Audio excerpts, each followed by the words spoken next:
qui peut produire. Et depuis des années, l'INGS a formé du personnel, jeunesse, sport, éducation physique, etc. Mais il faut aussi qu'on comprenne que de nos jours, avec le développement du sport entraîne la création de nouveaux métiers du sport. Et si nous pensons le développement du sport, il faudrait aussi que nous considérons le sport comme tout autre secteur d'activité. Tout autre secteur d'activité, un secteur de production, et que les organisations sportives doivent être aussi considérées comme toute autre organisation dans toutes les sociétés. À savoir que nous essayons de regarder les dimensions de l'organisation, les standards qui permettent aux organisations de mieux fonctionner. Les organisations doivent avoir des missions précises, avoir des visions et des acteurs qui animent. Maintenant, les acteurs sont formés et il faut savoir que quels que soient les acteurs que nous formons, si les organisations ne sont pas bonnes, c'est vrai, les acteurs peuvent redresser, impulser des changements. Mais par contre, quelle que soit la valeur des organisations, si les acteurs qui animent ces organisations ne sont peut-être pas bons ou n'ont pas les bonnes visions, nous ne sommes pas proches du résultat.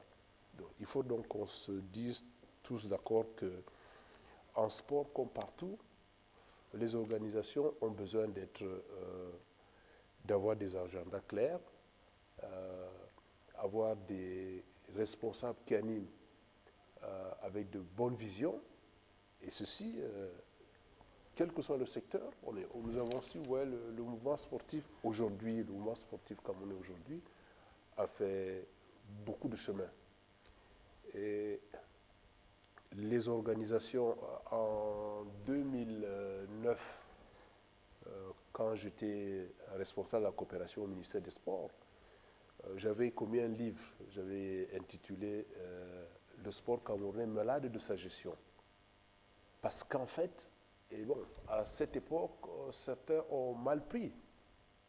Tout simplement, je poussais la réflexion en termes de la difficulté que nos organisations sportives avaient à appliquer les outils de gestion et de management modernes.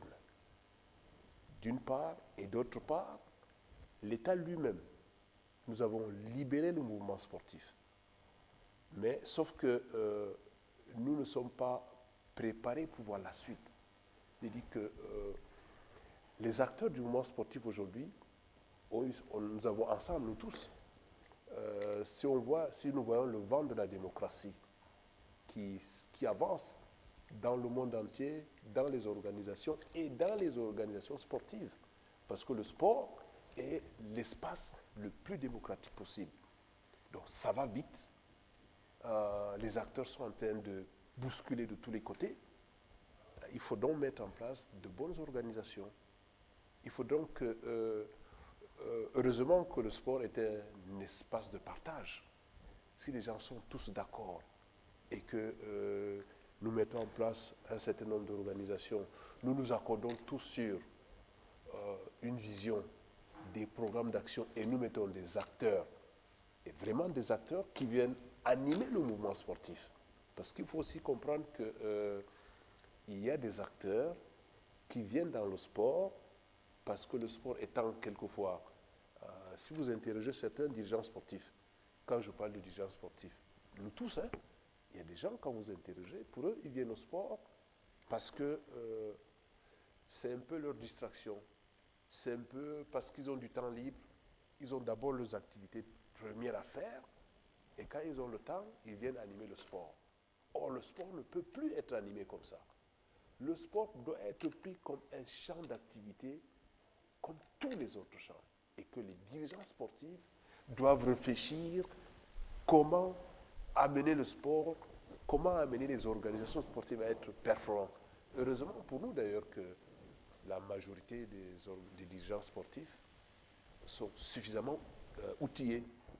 Mais qu'est-ce qui coince? Qu'est-ce qui fait que nous avons vu dans le mouvement sportif de très bons acteurs, de très bons dirigeants d'entreprise, mais qui viennent au sport, ils se plantent.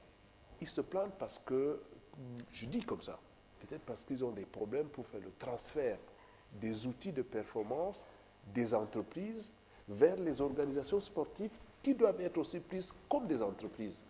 Peut-être avec des spécificités, c'est vrai qu'on ne peut pas coller toutes les valeurs d'entreprise aux valeurs sportives, parce qu'il y a un minimum de choses qu'on devrait aussi respecter par rapport aux spécificités du sport, mais je pense que en appliquant les outils d'entreprise, les outils de la rationalité,